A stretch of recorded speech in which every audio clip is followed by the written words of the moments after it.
Desde pequeño, Martín Rojas se había sentido invisible, víctima constante de burlas y humillaciones en su escuela. A sus 14 años, cada insulto, empujón y desprecio se acumulaba como una carga imposible de soportar. Lo que para otros eran simples bromas, para él se transformaba en heridas profundas, invisibles a los ojos de sus compañeros y maestros.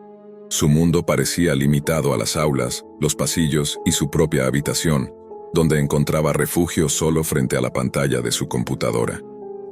Una tarde de invierno, mientras buscaba información sobre videojuegos y curiosidades de tecnología, Martín tropezó con un enlace que lo llevó a la Deep Web, un territorio virtual del que apenas había escuchado rumores.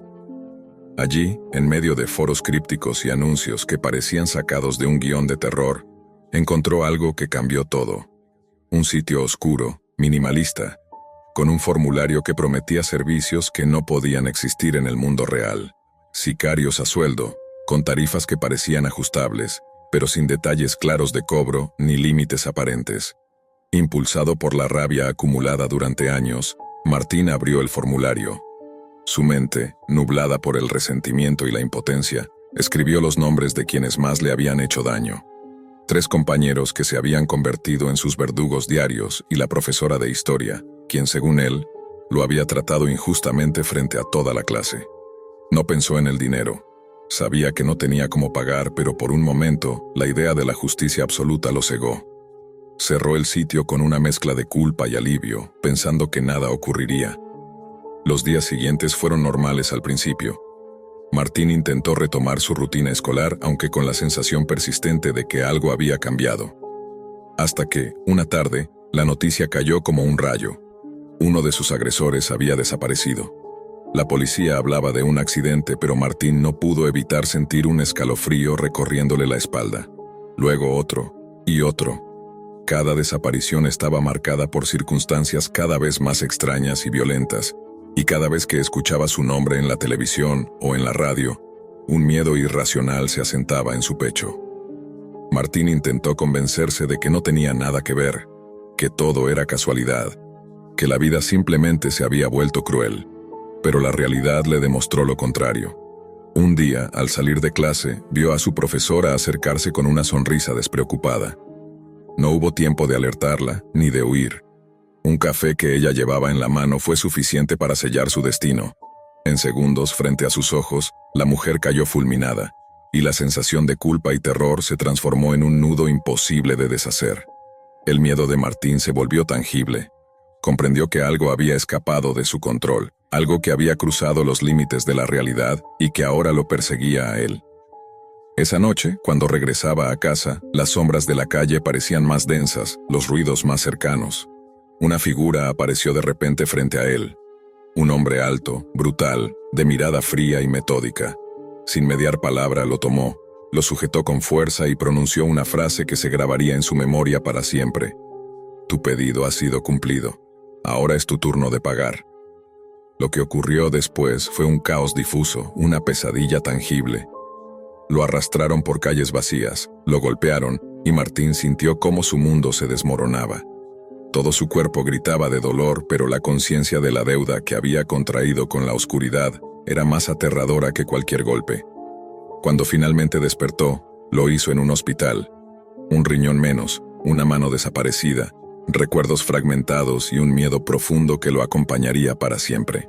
Lo que Martín entendió, con cada mirada que lanzaba a su alrededor, con cada pitido de las máquinas que lo sostenían con vida, es que la Deep Web no es solo un lugar de rumores y curiosidad, sino un territorio donde los deseos más oscuros pueden materializarse, y donde los precios por jugar con el fuego son siempre pagados con carne y miedo. Martín Rojas despertó en una habitación blanca, llena de máquinas y tubos que parecían sostenerlo apenas con vida. La luz era intensa y fría, y cada parpadeo le recordaba lo frágil que se había vuelto. Su cuerpo estaba mutilado. Un riñón y una mano le habían sido arrebatados en lo que solo podía describirse como una ejecución meticulosa. Cada movimiento le dolía, cada respiración era un recordatorio de lo que había provocado. Pero más allá del dolor físico estaba el terror. Porque Martín comprendió, con la claridad brutal de quien ha tocado el límite de lo imaginable, que no estaba solo en su culpa. La Deep Web Ese territorio digital que parecía remoto y abstracto era real, tangible y peligrosa. Las historias que antes había leído como advertencias eran apenas la punta de un iceberg. Los servicios que había visto, los sicarios a sueldo, no eran fantasía. Eran contratos de muerte que podían cumplirse sin que existiera una transacción monetaria clara, solo por el deseo de alguien que sabía cómo manipular la oscuridad. Mientras se recuperaba en el hospital, los días le parecieron interminables. Cada sonido del pasillo, cada voz de los médicos, cada movimiento de enfermeras y visitantes lo ponía en alerta. Sabía que el hombre que lo había interceptado no había actuado solo, que había un sistema detrás, una red invisible que cumplía órdenes sin hacer preguntas. Las desapariciones de sus compañeros y de la profesora habían sido solo la primera fase, y ahora él era la siguiente víctima de esa maquinaria despiadada. El trauma se volvió más profundo cuando la policía llegó, alertada por una llamada anónima que había reportado su estado. Nadie supo quién hizo la llamada, y Martín tampoco. Todo lo que entendía era que alguien estaba vigilando, controlando cada paso, y que no habría justicia que pudiera detenerlos. Su vida escolar, su rutina, su familia, todo había quedado suspendido entre la culpa y el miedo. Cada noche, los recuerdos de las muertes, de los cuerpos que había visto desaparecer y de la mirada fría de aquel hombre brutal, lo perseguían sin tregua. La historia de Martín Rojas se convirtió en un ejemplo estremecedor de hasta dónde puede llegar la curiosidad y la rabia en la Deep Web. Lo que comenzó como un impulso de venganza, un deseo de justicia personal contra quienes lo humillaban, se transformó en una pesadilla que le costó casi todo. La lección que dejó esta historia es clara. En los rincones más oscuros de Internet, los deseos y los actos tienen un precio que puede no pagarse con dinero, sino con la propia carne y libertad. Martín nunca olvidó el rostro del hombre que lo secuestró, ni la sensación de impotencia que sintió mientras su mundo se desmoronaba. Su adolescencia quedó marcada por cicatrices físicas y psicológicas. Cada sonido de notificación, cada página oscura de Internet que exploraba, lo transportaba de nuevo a esa noche donde un simple formulario en la Deep Web desencadenó un infierno real. La policía jamás encontró pruebas concretas de la red que cumplía esos pedidos. Nadie entendió cómo era posible que un adolescente pudiera desaparecer personas sin mover un dedo más allá de un formulario en línea. Pero Martín lo sabía. La Deep Web no perdona, no olvida y no ignora. Cada acción tiene consecuencias, y algunas veces el precio de jugar con fuego no se paga con palabras, sino con carne, dolor y miedo perpetuo. Al final, Martín Rojas sobrevivió, pero su vida nunca volvió a ser la misma. Aprendió que la curiosidad, la rabia y la venganza pueden ser armas peligrosas si se cruzan con el mundo invisible de la Deep Web, donde los límites de la ley, la moral y la humanidad dejan de existir. Lo que empezó como un deseo de justicia terminó. En 1998, en un pequeño pueblo de Oregón, un adolescente de 15 años llamado Ethan Harper pasaba largas horas frente a su computadora. Su curiosidad por la tecnología y los misterios de la red lo llevaba a explorar foros y chats, siempre acompañado de su mejor amigo, Jake Morrison. Aquella tarde de otoño, mientras buscaban nuevas formas de comunicarse en línea, Ethan encontró un comando oculto dentro de un viejo programa de mensajería. Era un acceso secreto a una sala de chat que no aparecía en ninguna lista pública. Intrigados, ambos adolescentes ingresaron al espacio virtual, donde un pequeño grupo de otros jóvenes se comunicaba en anonimato. Las conversaciones eran inocentes al principio, intercambios sobre música, películas y videojuegos. Sin embargo, con el paso de los días, el chat comenzó a adquirir un tono más personal. Los usuarios compartían secretos, temores y problemas familiares que nunca se habrían atrevido a contar en la vida real. Una noche, una nueva usuaria ingresó al chat bajo el nombre Sara6754. Su presencia fue inmediata. Sus mensajes expresaban miedo y urgencia. Contó que su padre era violento y que había descubierto la sala de chat abierta en su computadora mientras buscaba evidencia de sus secretos. Les prometió a Ethan y Jake que compartiría más detalles al día siguiente, pero antes de poder hacerlo, la conexión desapareció. La sala de chat se cerró de forma repentina, dejando solo la pantalla vacía y un silencio inquietante en sus habitaciones. Al principio, los chicos pensaron que era un fallo técnico o que Sara se había desconectado por alguna razón. Sin embargo, unos días después, La tranquilidad del pueblo se rompió por una noticia que nadie esperaba. Una adolescente había muerto al intentar escapar de su casa, saltando por una ventana en un desesperado intento de huir de un padre abusivo. La similitud con la historia que Sara les había contado era demasiado grande para ignorarla. La policía comenzó la investigación, pero el padre, cuya identidad se mantuvo en secreto, logró escapar, dejando tras de sí un rastro inquietante. Cuando revisaron la computadora de la joven, encontraron archivos que describían minuciosamente a varios usuarios de la sala de chat, incluyendo a Ethan y Jake. Lo que resultó aún más perturbador eran los textos que detallaban fantasías sádicas sobre lo que les haría si llegaba a encontrarlos. La sala de chat, que en un inicio parecía un refugio seguro para adolescentes, se convirtió en una trampa mortal. Ethan no podía creer lo que veían sus ojos. La realidad era aterradora. Aquel espacio virtual había sido manipulado para observar, recopilar información y quizás seleccionar víctimas. Cada mensaje, cada detalle que compartieron en la sala había sido registrado por alguien con intenciones desconocidas, pero claramente peligrosas. La idea de que un asesino en potencia estaba recopilando sus perfiles mientras ellos creían estar seguros en su habitación resultaba paralizante. Desde aquel día, Ethan y Jake vivieron con la sensación de que alguien los vigilaba. La experiencia cambió para siempre su relación con la tecnología y la percepción de seguridad en línea. La sala de chat, que había surgido de un simple comando secreto, se había transformado en un recordatorio de que la curiosidad, incluso la más inocente, puede tener consecuencias inesperadas cuando se cruza con la maldad. Tras la muerte de la joven, Ethan y Jake se sumieron en un estado de alerta constante. Cada sonido en su casa, cada sombra en el pasillo, los hacía mirar sobre su hombro. La policía revisó las casas de ambos y reforzó la seguridad en la escuela, pero no pudieron evitar que los adolescentes sintieran que el peligro era inminente. La sala de chat, que hasta entonces había parecido un refugio, ahora se dibujaba como un laberinto virtual de amenazas invisibles. En los días siguientes, Ethan comenzó a revisar los registros del chat. Lo que encontró era inquietante. Las cuentas de todos los participantes estaban documentadas, y cada perfil incluía información personal que solo podía haberse obtenido a través de la vigilancia directa. No eran simples coincidencias.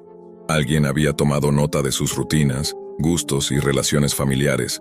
Jake, por su parte, intentaba mantenerse racional, pero la sensación de ser observado se hacía más intensa con cada mensaje que llegaba a sus computadoras. La comunidad online que habían encontrado, oculta y restringida, no solo había sido un espacio de conversación. Era un mecanismo de control, una herramienta que permitía a un desconocido entrar en la vida de los adolescentes sin ser detectado. Ethan comprendió que el asesino había estudiado cada detalle de sus vidas, probablemente durante meses, y que la aparición de Sara 6754 no había sido casualidad. Ella había sido la pieza que los conectó a todos, un puente hacia la vulnerabilidad de cada usuario.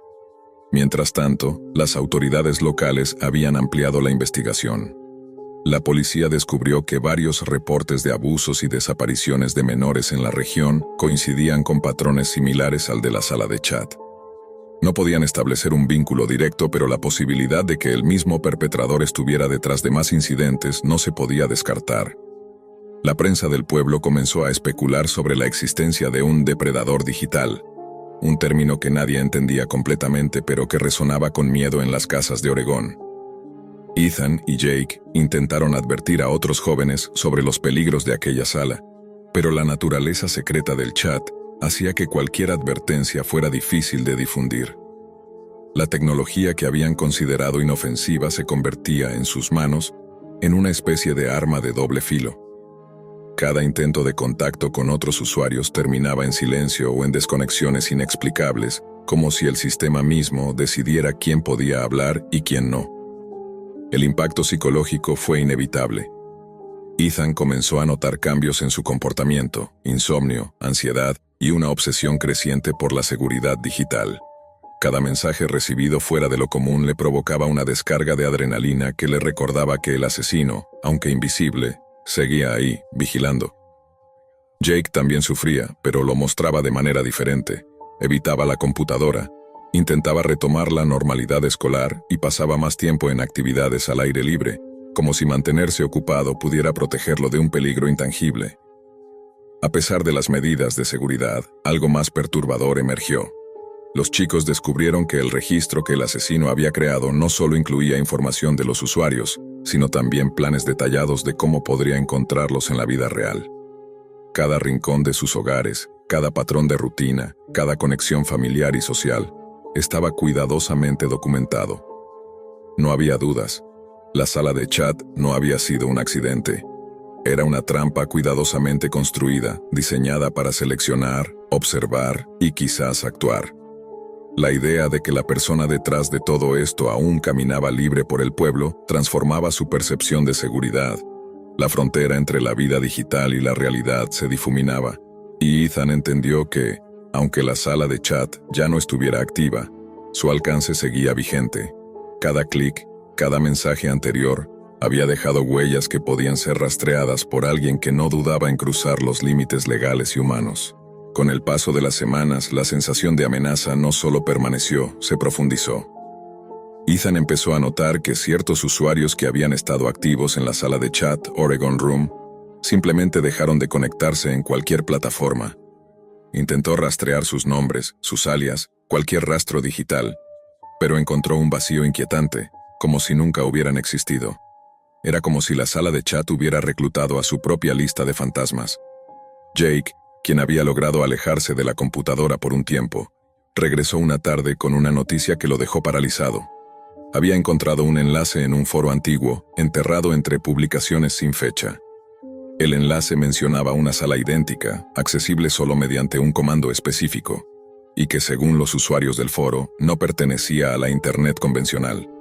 Alguien explicaba que su origen estaba relacionado con sistemas de comunicación usados en la Deep Web a finales de los 90, cuando las primeras capas ocultas de la red apenas comenzaban a formar sus rutas clandestinas. La simple mención de la Deep Web produjo un escalofrío en Ethan. Hasta ese momento, él creía que lo que habían encontrado era solo una habitación olvidada de un programa viejo. Pero si en realidad provenía de las primeras redes subterráneas, significaba que su creador no era un simple aficionado. Alguien había diseñado aquella sala con intención, con conocimiento profundo de tecnologías que ni siquiera estaban al alcance de la mayoría en esa época. Impulsado por el miedo y la necesidad de respuestas, Ethan decidió explorar más a fondo. No tenía las herramientas modernas para acceder a la Deep Web, pero sí podía analizar manualmente los rastros que quedaban en su computadora. Lo que descubrió no tenía sentido. El comando que activaba la sala no correspondía a ninguna función del software original. Era una especie de puerta añadida después, un acceso que no figuraba en manuales, ni en versiones archivadas, ni en ninguna referencia técnica. Era literalmente una entrada oculta diseñada para recibir conexiones desde servidores externos, y probablemente desde lugares donde la identidad nunca era lo que parecía. Jake insistió en que lo dejaran ahí, que no siguieran buscando, pero Ethan sintió que era demasiado tarde para retroceder. Si el asesino había logrado crear una sala de chat que vigilaba a adolescentes sin dejar rastros visibles, debía existir un lugar en esa red profunda donde su actividad aún era registrada. Tal vez incluso seguía activo. Mientras la policía continuaba buscando al padre prófugo, Ethan descubrió algo más perturbador: un conjunto de archivos temporales que parecían haberse generado después del cierre del chat. Eran pequeñas líneas de código que no reconocía, pero una de ellas, cuando la abrió en un editor de texto, mostraba una frase en inglés mal escrito: "I see you again soon". No era una frase que él o Jake hubieran escrito. Tampoco pertenecía a la interfaz del programa. Era un mensaje incrustado entre caracteres basura, como si alguien lo hubiera dejado allí a propósito, sabiendo que tarde o temprano uno de los chicos lo encontraría. Jake recibió algo similar unos días después, pero en forma de actividad inusual en su computadora. Programas que nunca había instalado, ventanas que se cerraban solas, e incluso un cursor que parecía moverse por unos segundos sin que él tocara el mouse. Los dos sabían perfectamente lo que significaba. Alguien estaba accediendo a sus equipos de manera remota. La policía, al revisar ambos computadores, confirmó sus sospechas. Había indicios claros de intrusiones, pero lo extraño era que los accesos parecían haber sido realizados desde distintas ubicaciones.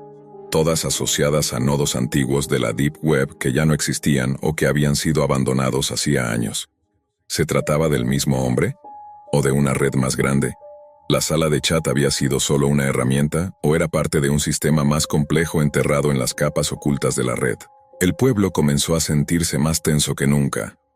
Los padres desconfiaban de cualquier computadora, y los profesores advertían a los adolescentes sobre los peligros de conectarse a redes desconocidas. Las autoridades llegaron incluso a realizar charlas sobre seguridad digital, aunque pocas personas entendían realmente la magnitud de lo que estaba ocurriendo. En medio de todo ese clima, Ethan recibió una última señal inquietante. Una noche, mientras revisaba viejos logs, apareció una línea que no había visto antes, un identificador de usuario que no pertenecía a ningún miembro de la sala. Un nombre que no figuraba en registros, ni en archivos, ni en ninguna parte. Un nombre que parecía observarlo desde la oscuridad digital, Watcher 01.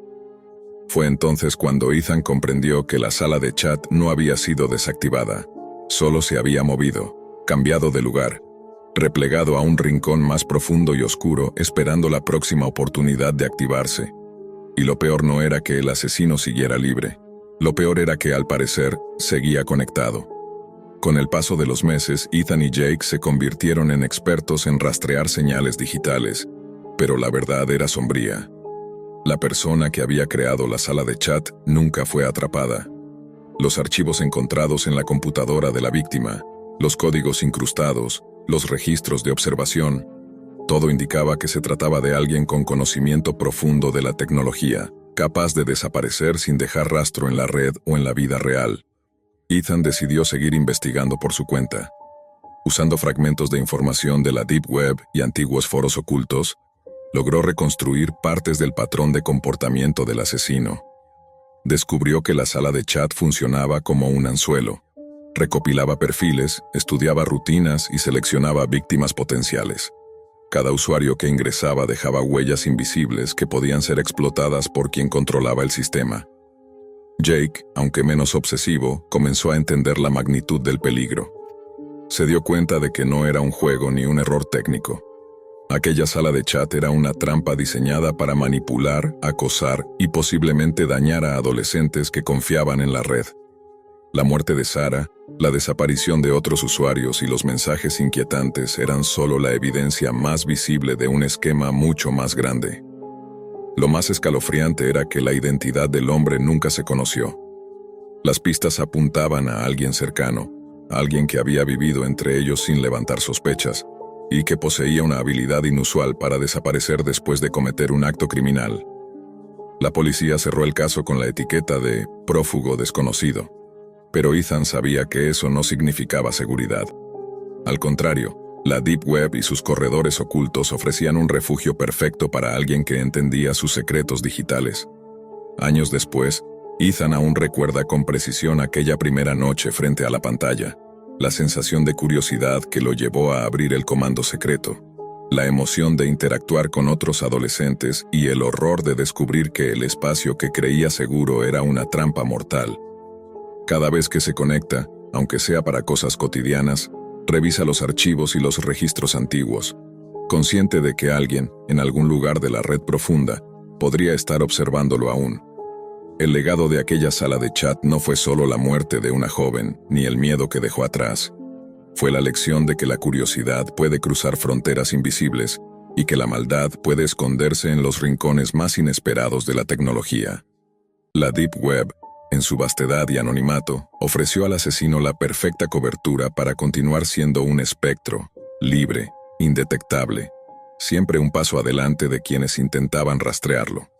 Ethan comprendió finalmente que la seguridad en línea no es solo un tema de contraseñas o filtros, es una cuestión de vigilancia, intuición y respeto por los límites de lo desconocido. Y mientras vivía su vida, una idea permanecía clavada en su mente. La sala de chat de Oregon, la trampa digital que casi lo atrapa, aún podría activarse de nuevo, con nuevas víctimas, en algún rincón oculto de la red profunda. El padre abusivo nunca fue atrapado.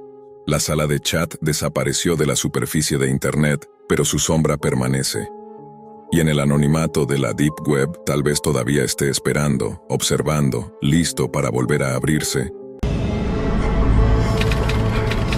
En los registros no oficiales de incidentes informáticos hay historias que parecen exageradas, pero que aparecen repetidas una y otra vez, como si formaran parte de un patrón silencioso. Una de ellas ocurrió en las afueras de Valerón, un pequeño pueblo estudiantil donde 4 adolescentes, Mateo Rivas, Lucas Aranda, Nadia Beltrán y Eric Duarte, pasaban sus tardes intentando descifrar los misterios de la red profunda. Todo comenzó con una laptop vieja, una máquina que apenas encendía y cuyo ventilador rugía como si fuera a apagarse para siempre. El grupo la consideraba la nave, su portal a lo desconocido. Sabían por rumores de foros y susurros de pasillo que la Deep Web era un territorio donde se mezclaban la intriga, la ilegalidad y ciertos rincones que pocos se atrevían a explorar. Para ellos, aquello era solo un desafío más, una forma de demostrar que podían mirar lo prohibido sin salir heridos. Las primeras noches fueron casi un ritual. Se encerraban en el garaje de Lucas, desconectaban sus teléfonos y usaban programas de anonimato básicos. Su navegación los llevó por rutas inquietantes, listas de supuestos sicarios ofreciendo soluciones definitivas, mercados clandestinos donde se traficaban objetos y sustancias absurdas, y páginas de fetiches tan extrañas que apenas podían creer que alguien pagara por ellas. Incluso encontraron sitios donde se vendía orina filtrada para exámenes y servicios que rozaban lo inimaginable. En ese mundo oscuro, donde cada enlace parecía más insólito que el anterior, los chicos sentían que nada podía atraparlos. Eran observadores pasivos, o al menos eso creían. Hasta que ocurrió algo que ninguno de ellos supo explicar. Mientras navegaban por un foro cerrado, un pequeño círculo azul apareció en la esquina inferior de la pantalla. No era un icono del navegador, no pertenecía al sistema operativo. Tampoco reaccionaba al cursor, solo flotaba, inmóvil, como si estuviera mirándolos. Pensaron que se trataba de un error gráfico, quizá un fallo de la tarjeta de video. Reiniciaron la laptop, borraron cachés, cambiaron programas de acceso. Pero la burbuja siempre regresaba, siempre en el mismo sitio, siempre del mismo color. Con el pasar de los días, la extraña marca dejó de ser una curiosidad y se convirtió en motivo de discusiones. ¿Era un virus, un spyware, un truco del navegador cifrado que usaban? ¿O una especie de huella digital dejada por alguna página ilegal que habían visitado? Las semanas avanzaron y lo que comenzó como una broma incómoda terminó convirtiéndose en una presencia constante. Era como si aquella diminuta esfera azul hubiera decidido convivir con ellos. Una noche, mientras revisaban antiguos enlaces, ocurrió algo nuevo. En un foro donde nunca habían creado una cuenta, apareció un mensaje privado. El remitente no tenía nombre, solo un rango: Administrador General. El texto era escueto, escrito como quien informa sin buscar cortesía. Esa marca que han visto no es un error, no están solos navegando. El grupo sintió un nudo en el estómago. Pronto llegó un segundo mensaje, esta vez más directo, más inquietante. Alguien se les pegó durante su primera semana. Lo llaman un autoestopista digital. Ha estado recolectando lo que hacen. Mateo leyó aquellas palabras 2 veces, sin lograr procesarlas. Nadia se levantó de golpe, diciendo que debía ser un engaño. Eric insistió en cerrar todo inmediatamente. Lucas, el más terco, quería seguir leyendo. Una tercera notificación apareció. El administrador aseguraba que había eliminado al intruso, un rastreador oculto que se había infiltrado en su equipo desde la primera página ilegal que visitaron, pero lo que escribió después dejó al grupo petrificado. Han tenido suerte. No imaginan cuántos no la tienen. Aquí se aprende de 2 maneras, suavemente o pagando consecuencias. La pantalla quedó en silencio por unos segundos que parecieron eternos. Y entonces llegó el mensaje que cambió todo. Un archivo adjunto. Un documento que, según el remitente, contenía pruebas. El cursor tembló sobre la pantalla. Lucas dudó. Mateo tragó saliva. Nadia pidió que nadie lo abriera. Eric dio un paso atrás como si alejarse físicamente lo protegiera de lo digital. Pero el archivo se abrió solo. Lo que mostraba, el archivo se desplegó como una carpeta comprimida. En su interior había una colección de documentos con nombres que, al principio, no parecían significar nada. Series de números, fechas sin contexto, códigos aparentemente al azar. Pero al abrir el primero, La sangre de todos se heló. El documento mostraba una ficha con datos personales. No era de un desconocido. Era de Mateo Rivas, su dirección completa, el nombre de su madre, Elisa Rivas, su horario escolar, el modelo de su teléfono, incluso una fotografía tomada del perfil de una red social que él creía privada. Mateo retrocedió en la silla como si la pantalla quemara. El silencio en el garaje se hizo tan denso que solo se escuchaba el zumbido del viejo ventilador del computador. Lucas, temblando, intentó cerrar el archivo. Pero antes de lograrlo, otro documento se abrió automáticamente. Esta vez era la ficha de Nadia Beltrán. Las mismas características, datos familiares, lugar de residencia, rutas que usaba para ir al instituto. Lo más perturbador era una entrada en la parte inferior del archivo titulada Actividad reciente. El documento detallaba la última semana de su vida cotidiana. A qué hora había salido de su casa, cuánto tiempo pasó en la biblioteca, el título del libro que había solicitado y hasta los minutos exactos que permaneció conectada a ciertos sitios web. Nadia se cubrió la boca con las manos. Su respiración se volvió irregular, casi entrecortada. Un tercer documento saltó a la pantalla. Era de Eric Duarte. El rastreador sabía la aplicación bancaria que usaba su padre, las cuentas vinculadas a su correo y hasta el nombre del perro que dormía junto a su cama cada noche. Eric dio un paso atrás tan brusco que golpeó una caja apilada cerca del muro. La caída resonó como un disparo, pero no había terminado. La última ficha correspondía a Lucas Aranda, el dueño del garaje, el que había iniciado todo aquello con aquella laptop desgastada. Su documento era el más extenso. Incluía su historial de búsqueda completo de los últimos 3 meses, fotografías antiguas escaneadas sin permiso y una lista de dispositivos conectados a la red de su casa. Lo que más lo sacudió fue una línea colocada al final del archivo, en una fuente más pequeña. Ubicación actual detectada. Garaje de calle Nogales, número 17. Lucas giró lentamente la cabeza hacia la puerta del garaje, como si esperara ver la sombra de alguien al otro lado. De inmediato la pantalla parpadeó. La burbuja azul, que siempre se había mantenido estática, se expandió un poco, como si respirara. Luego se transformó en un nuevo mensaje escrito por el supuesto administrador. Ya eliminé al observador, no volverá a molestarlos. A continuación, otra frase apareció, escrita con una calma que solo empeoraba la tensión. Ustedes entraron sin saber a dónde iban, y salieron antes de que algo mayor ocurriera. Los 4 adolescentes se miraron, incapaces de encontrar palabras. Cada uno entendía que ese desconocido no solo había visto todo lo que habían hecho desde su ingreso a la Deep Web, sino también la vida que llevaba cada uno fuera de la pantalla. Un último mensaje apareció, esta vez más largo, más solemne, casi como un sermón digital. La mayoría aprende cuando ya es tarde. Ustedes, por ahora, han sido la excepción. La pantalla quedó completamente negra durante unos segundos. Después, la burbuja azul reapareció, pero esta vez no se encontraba en un rincón. Estaba en el centro. Giraba lentamente, como si todavía hubiera algo que mostrar. Como si aún no hubiera terminado. La burbuja azul giró en el centro de la pantalla por casi 10 segundos. Los chicos la miraban sin parpadear, como si cualquier movimiento pudiera desencadenar algo peor. De pronto, la animación se detuvo. La esfera se contrajo y explotó en un destello, revelando una última ventana que ninguno esperaba ver. Era un video.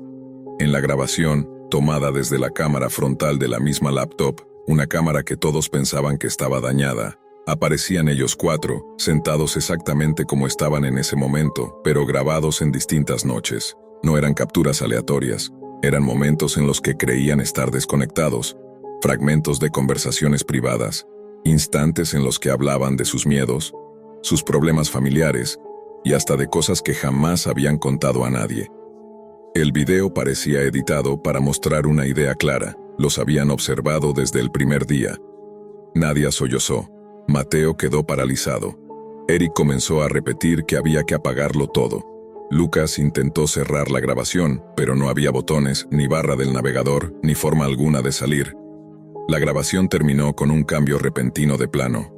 La cámara ya no mostraba el interior del garaje, mostraba la puerta, la misma puerta detrás de ellos, la misma puerta que, de pronto, escucharon crujir. Los 4 voltearon al mismo tiempo. La manilla no se movió. No entró nadie. Pero durante un instante, brevísimo y decisivo, el silencio hizo que todos entendieran la magnitud de lo que habían provocado. Volvieron a mirar la pantalla. Un último mensaje apareció, escrito con la misma tipografía fría y sin emoción del supuesto administrador. Aquí termina mi intervención, ya no están siendo vigilados, por mí. Un segundo mensaje, más pequeño, surgió debajo. Pero recuerden, en la Deep Web cada clic deja una huella, y algunos rastros nunca se borran. La burbuja azul destelló una sola vez y luego desapareció para siempre. La laptop se apagó sin que nadie la tocara. Durante varios segundos nadie se movió. Solo se escuchaba la respiración acelerada de los cuatro. Finalmente, Lucas abrió la puerta del garaje y dejó entrar el aire frío de la noche. Uno por uno, salieron sin hablarse, sin mirar atrás, sin siquiera recoger sus mochilas. A la mañana siguiente llevaron la vieja laptop a un contenedor de chatarra tecnológica y la arrojaron sin pensarlo. Ni Mateo, ni Nadia, ni Eric, ni Lucas volvieron a encender un navegador anónimo. Ni siquiera mencionaron otra vez la Deep Web, no por culpa de la burbuja azul, ni del rastreador que alguien les había instalado, ni del peligro que aquel administrador les advirtió, sino porque comprendieron que, en ese mundo oculto, lo más aterrador no era lo que habían visto, sino lo que había estado viéndolos a ellos. En esta crónica, reconstruimos una de las historias más perturbadoras asociadas a la Deep Web, un caso en el que la curiosidad se mezcló con el consumo de sustancias y con un error que casi termina en tragedia. Nuestra protagonista, Lucía Herrera, tenía 22 años y llevaba años luchando contra una adicción intermitente. Vivía sola, en un pequeño apartamento en las afueras de la ciudad, donde pasaba noches enteras navegando por foros anónimos y páginas ocultas que prometían experiencias prohibidas. Todo comenzó una madrugada cualquiera. Lucía había discutido con su proveedor habitual, un sujeto que ella conocía como Dante, un alias que jamás verificó. Él solía enviarle enlaces a sitios profundos donde comprar pequeñas cantidades de droga para uso personal. Aquella noche, sin embargo, Dante no respondió. Lucía, impulsada por la ansiedad, decidió explorar por su cuenta los rincones de la Deep Web. Entró sobria, con la intención de solo mirar. Pero la Deep Web no es un lugar donde uno deba curiosear sin saber lo que hace. Mientras navegaba entre mercados clandestinos y foros oscuros, se topó con un portal cuyo título aparecía en caracteres distorsionados. Traducido, decía algo parecido a «Pedidos sin retorno». Al principio se burló. Pensó que era otra de esas páginas diseñadas para asustar al visitante, pero lo que encontró dentro tenía un aire inquietante, formularios que parecían ofrecer servicios relacionados con desapariciones, agresiones y supuestos contratos, todo narrado con un tono excesivamente profesional, casi corporativo. Lucía cerró la pestaña entre risas nerviosas. Luego fumó un poco de hierba para bajar la tensión y terminó quedándose dormida frente al monitor. Horas después, ya entrada la mañana, despertó desorientada. La pantalla mostraba un mensaje que no recordaba haber enviado. Pedido confirmado. Debajo, un identificador de contrato y su propio nombre, Lucía Herrera. Al principio lo tomó como una broma enfermiza del sitio, pero a medida que avanzaba el día, su inquietud creció. No recordaba haber llenado ningún formulario, ni haber enviado información personal. Aún así, ahí estaba. Una solicitud registrada como si ella misma hubiera contratado un servicio, contra sí misma. Trató de tranquilizarse. Se dijo que todo era parte del teatro macabro de la Deep Web, hasta que vio el auto. Un sedán negro, sin placas visibles, estacionado justo frente a su casa a primera hora de la tarde. Lucía lo observó desde la ventana durante varios minutos. El vehículo no se movía, no emitía sonido. Cuando reunió el valor para bajar y acercarse, descubrió que estaba vacío. Y más extraño aún, cuando regresó a su puerta para llamar a la policía, el sedán desapareció. Ni luces encendidas, ni motor, ni maniobras. Simplemente, ya no estaba. La noche llegó acompañada de un corte repentino de electricidad. Su calle entera quedó a oscuras. En medio del silencio, un golpe seco resonó en la puerta. Lucía preguntó quién era. No obtuvo respuesta, solo el eco de su propia voz. Al abrir, no encontró a nadie, solo un sobre negro en el suelo. Dentro había fotografías impresas, fotos claras, recientes, tomadas desde su propia cámara web. Ella durmiendo, ella riendo, ella navegando la Deep Web unas horas antes. Junto a las imágenes, una nota escrita con tinta roja. Hoy tuviste suerte. Si vuelves a entrar a mi sitio, estás muerta. Lucía se desplomó y comenzó a vomitar del pánico. Esa misma madrugada formateó completamente su computadora. Decía que solo quería empezar de cero, borrar cualquier rastro del lugar maldito al que había entrado. Juró nunca volver a navegar la Deep Web, pero lo que sucedió después, Lucía Herrera creyó que formatear su computadora la libraría del horror que había comenzado la noche anterior. Pero la historia, según las investigaciones posteriores, demostró que aquel sobre negro no era una advertencia aislada, sino el inicio de una vigilancia que llevaba más tiempo del que ella imaginaba. Después de borrar todo su disco, Lucía pasó la mañana siguiente caminando en círculos por su apartamento, incapaz de concentrarse. Cada sombra le parecía una amenaza. Cada sonido proveniente del pasillo la hacía saltar. Intentó llamarle a su supuesto dealer, Dante, pero su número ya no existía. Había sido dado de baja. Tampoco encontró sus perfiles en los foros donde solía escribir. Era como si hubiera desaparecido por completo. Lucía intentó continuar con su rutina normal. Encender el televisor, preparar café, revisar mensajes. Pero nada funcionaba. Sus manos temblaban. Sentía que alguien la observaba desde algún punto invisible. Y al caer la tarde, esa sensación se volvió insoportable. Aproximadamente a las 6:47 de la tarde, según registros de cámaras vecinas, Lucía salió al estacionamiento del edificio para asegurarse de que el misterioso sedán negro no había vuelto. Caminó alrededor de los vehículos, se inclinó, miró los bajos de cada uno, incluso intentó encontrar huellas en el asfalto. No había nada, ni rastro. Pero lo que llamó la atención fue lo que sí encontraron después. Un pequeño micrófono oculto en la base del timbre de su puerta. Un dispositivo demasiado sofisticado para un aficionado.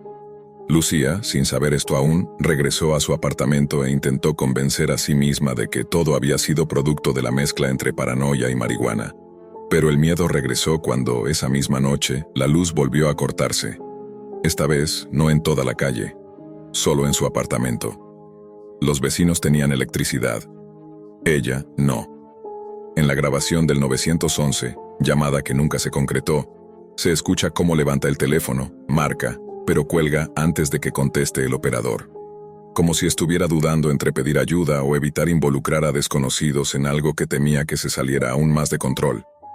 A las 11:08 de la noche, 3 golpes resonaron en su puerta. No eran golpes fuertes, sino rítmicos, casi calculados. Lucía preguntó quién era, sin obtener respuesta. Tomó una linterna, respiró hondo y se aproximó hasta quedar justo detrás de la puerta que la separaba del pasillo. Los detectives describen su siguiente acción como un acto de valentía insensata. Lucía abrió la puerta de golpe, iluminando con la linterna el pasillo vacío. No había nadie, pero esta vez el sobre no estaba en el suelo. Esta vez estaba pegado en la pared, justo a la altura de sus ojos, sujetado con una tachuela metálica. Con manos trémulas, lo arrancó y volvió a entrar. El interior contenía una sola fotografía. Ya no era una captura de su cámara web. Era una imagen tomada desde afuera de su ventana, a través del vidrio, mientras ella caminaba por la sala segundos atrás. La nota que la acompañaba decía: «No puedes esconderte. El pedido sigue activo». Lucía cayó al suelo llorando. Quiso huir, correr a casa de algún amigo, de algún familiar.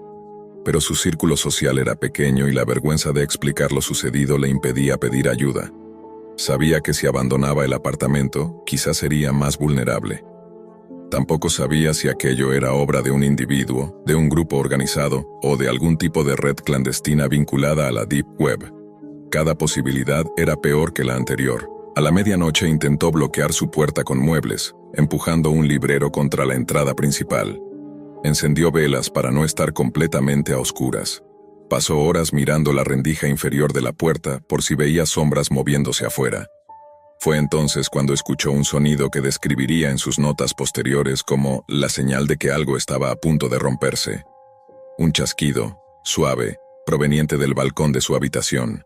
No un golpe ni una pisada, sino algo casi imperceptible, como si alguien hubiera rozado la barandilla metálica con un dedo. Lucía, paralizada, apuntó la linterna hacia la cortina. Permaneció quieta durante un largo minuto. Nada se movió. Finalmente, respiró hondo y tiró bruscamente de la tela. El balcón estaba vacío, pero sobre el suelo, junto a la puerta de vidrio, había un pequeño dispositivo cuadrado, similar a un localizador o rastreador GPS. El aparato tenía una luz roja que palpitaba lentamente, como un latido artificial. Lucía lo tomó con un paño para no tocarlo directamente y lo arrojó a la calle desde el balcón. Cayó y rebotó en la acera. La luz roja se apagó de inmediato. Según las investigaciones, esa acción probablemente salvó su vida durante unas horas más. A las 2:14 de la madrugada, Lucía tomó la decisión final: iría a la policía. Ya no importaba su historial de consumo, ni la vergüenza, ni el miedo a ser acusada de exagerar. Había evidencias suficientes: notas, fotos, micrófonos, un rastreador. El pedido que había hecho sin recordar durante su navegación por la Deep Web se había convertido en una amenaza real. Empacó una mochila con su identificación, su celular y los sobres negros. Luego apagó las velas, tomó la linterna y se acercó a la puerta bloqueada por el librero. Estaba a punto de moverlo cuando escuchó un sonido que ya no dejaba espacio para la duda. Un susurro. Alguien al otro lado. Muy cerca. Lucía retrocedió lentamente. El susurro se repitió, esta vez más claro, casi como si alguien hablara directamente a la rendija inferior. No era una amenaza, no era un grito, era una sola frase, pronunciada con calma enfermiza. El pedido está completado. Lo que ocurrió en los minutos siguientes quedó registrado en informes policiales, testimonios de vecinos y evidencias recogidas en la escena.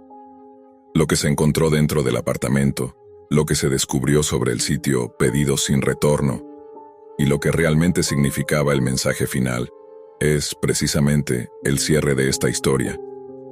Y ahora sí, cuando los vecinos alertaron a las autoridades por el ruido extraño y las luces intermitentes en el departamento de Lucía, los agentes llegaron en menos de 10 minutos. Forzaron la entrada al no obtener respuesta y encontraron el interior revuelto, con marcas claras de forcejeo. En el suelo del pasillo había un teléfono encendido aún en modo llamada. El número marcado era el 911. Lucía no estaba. Lo único que hallaron fue el último sobre negro, clavado en la puerta desde afuera. Dentro, una nota escrita con la misma tinta roja de los mensajes anteriores. Decía: entrega concluida, no hubo cancelaciones. La investigación posterior rastreó el sitio Pedidos sin retorno dentro de la Deep Web. No había servidores, no había historial, no había metadatos. Era un portal que aparecía y desaparecía como si estuviera diseñado para existir solo durante minutos. El supuesto dealer Dante jamás fue localizado. Las cámaras de seguridad del edificio mostraron una figura encapuchada entrando en el pasillo minutos antes del incidente. La imagen era demasiado borrosa para identificar a alguien. Lucía Herrera continúa desaparecida. Su caso es uno de los expedientes más inquietantes asociados a la Deep Web, y hasta hoy el enlace que originó todo nunca volvió a aparecer. Hay historias que comienzan con una simple curiosidad y terminan abriendo puertas que jamás debieron tocarse. Esta es la historia de Elías Romero, un joven de 20 años que vivía prácticamente conectado a una pantalla. Las horas se le escurrían entre juegos en línea, torneos improvisados y foros donde siempre buscaba lo más raro o lo más extremo. Lo que nunca imaginó fue que su obsesión por encontrar algo diferente lo llevaría a un borde del que casi no logra regresar. Todo comenzó una tarde cualquiera, cuando su hermano mayor, Matías, dejó su laptop sobre la mesa antes de salir a trabajar. Era un equipo mucho más potente que el suyo, configurado con programas avanzados para pruebas informáticas y herramientas que Elías apenas comprendía. Sin pensarlo demasiado, y sin pedir permiso, la encendió. Su intención era simple: jugar con mejores gráficos. Durante varios minutos navegó entre plataformas de videojuegos, páginas con mods extraños y foros donde algunos usuarios compartían enlaces que decían llevar a niveles ocultos. Elías, acostumbrado a buscar contenido raro, hizo clic en casi todo. Hasta que, de la nada, una ventana emergente saltó al centro de la pantalla. Un título en letras rojas parpadeó como si fuera un error. Juegos de muerte. Elías sonrió al principio. Seguro es otra broma, pensó. Una especie de animación absurda o un minijuego violento típico de Internet. Abrió la ventana. Lo primero que vio fue una caricatura estilo infantil. Figuras simples con máscaras negras que se movían torpemente en un escenario vacío. Algo así como una mezcla entre dibujos animados y un juego amateur. Pero la atmósfera cambió rápido. En cuanto presionó iniciar, los personajes comenzaron a actuar de manera inquietante. Las voces eran distorsiones metálicas, los movimientos bruscos y los efectos de sonido, demasiado precisos. Ya no parecían risas enlatadas ni golpes falsos, sino sonido real, crudo, sacado de algo que jamás debería usarse en un dibujo para niños. Cada nuevo nivel mostraba una escena diferente. Las caricaturas, siempre con máscaras de delincuentes, ejecutaban a figuras animadas que claramente imitaban personas reales. Lo perturbador no eran los dibujos, eran los ruidos, los gritos, la manera en que el ambiente sonaba a un lugar auténtico. Como si alguien hubiera grabado todo desde una habitación concreta. Elías no podía dejar de mirar. Un impacto extraño lo mantenía atrapado entre el asco y la fascinación. Con cada clic, la animación se volvía más detallada, más nítida, más humana. Hasta que llegó al último nivel disponible. La pantalla tardó varios segundos en cargar. Luego, lo imposible ocurrió. Los personajes ya no eran caricaturas. Frente a los ojos de Elías aparecieron personas reales, completamente cubiertas con máscaras negras, en una habitación gris, sin ventanas, iluminada apenas por un foco en el techo. No había música, no había diálogos, solo el zumbido tenue de un ventilador.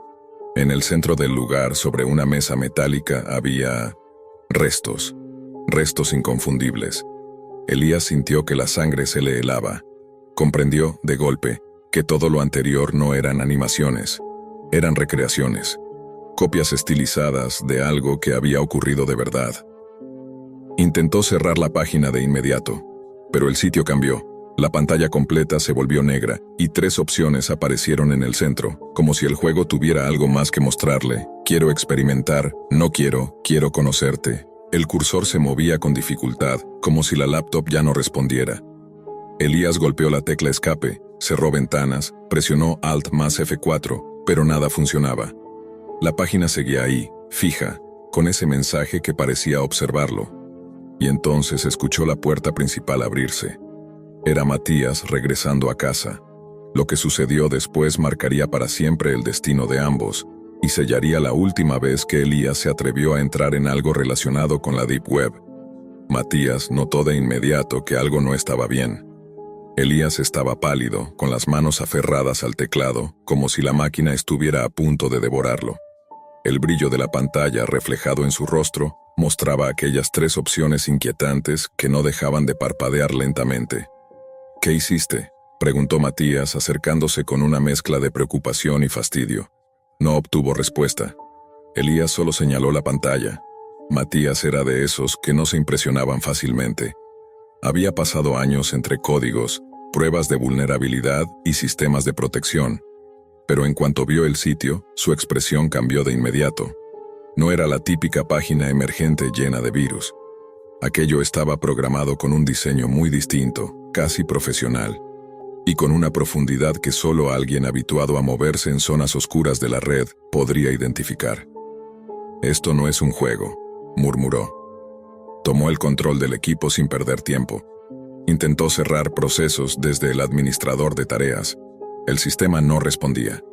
Intentó desconectar la red. La página persistía, funcionando incluso sin conexión. Ni siquiera el comando para forzar apagado parecía surtir efecto. Era como si la laptop hubiera quedado atrapada en un bucle diseñado para que nadie pudiera escapar de esa pantalla.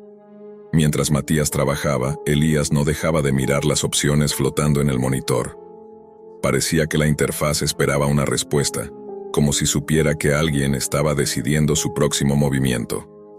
En la parte baja de la ventana, un texto apenas visible comenzaba a escribirse solo, letra por letra, como si una mano invisible tecleara desde el otro lado.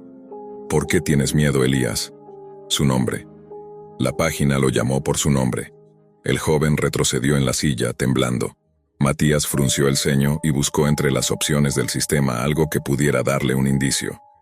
Lo único que encontró fue un proceso oculto, sin nombre, corriendo desde una ubicación imposible de rastrear. Al abrirlo, aparecieron líneas interminables de código que no correspondían a ningún archivo local. Es como si la laptop hubiera sido tomada desde fuera. Esto vino de la Deep Web, pero no de cualquier parte, susurró Matías. Alguien te siguió hasta aquí.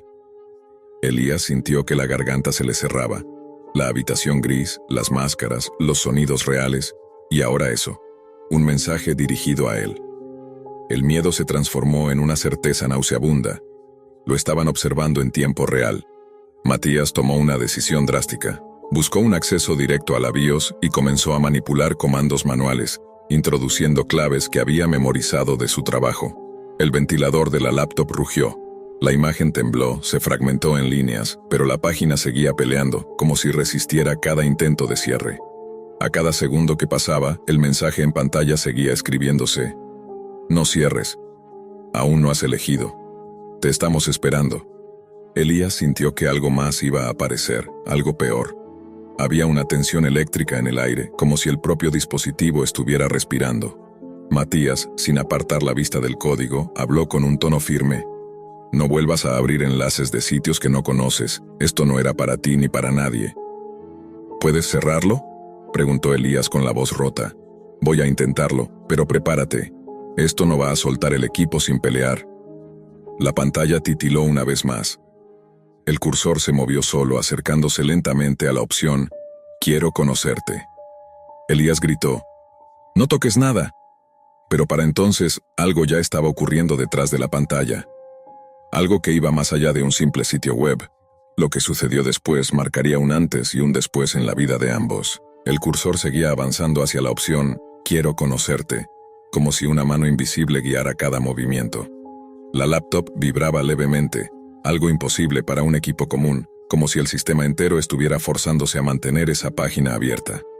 Matías reaccionó justo a tiempo. Con un gesto rápido desconectó el cable de corriente y mantuvo presionado el botón de apagado con toda la fuerza de sus dedos.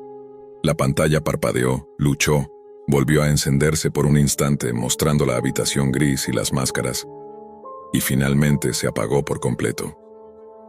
Un silencio espeso llenó la casa. Elías respiraba agitado, con la mirada perdida en el negro absoluto del monitor. Matías, en cambio, no parecía aliviado. Al contrario, estaba más tenso que antes. No es normal que un sitio pueda controlar así el equipo, dijo. Eso no era una simple página, era una puerta. Elías tragó saliva. Sabía exactamente a qué se refería. Matías conectó la laptop nuevamente, pero impidió que el sistema arrancara. Entró directo al modo de recuperación y comenzó a borrar particiones, anular permisos, desmontar unidades. Una limpieza profunda, casi quirúrgica. Estaba destruyendo cualquier rastro de lo que había entrado. ¿Qué era eso?, preguntó Elías casi en un susurro.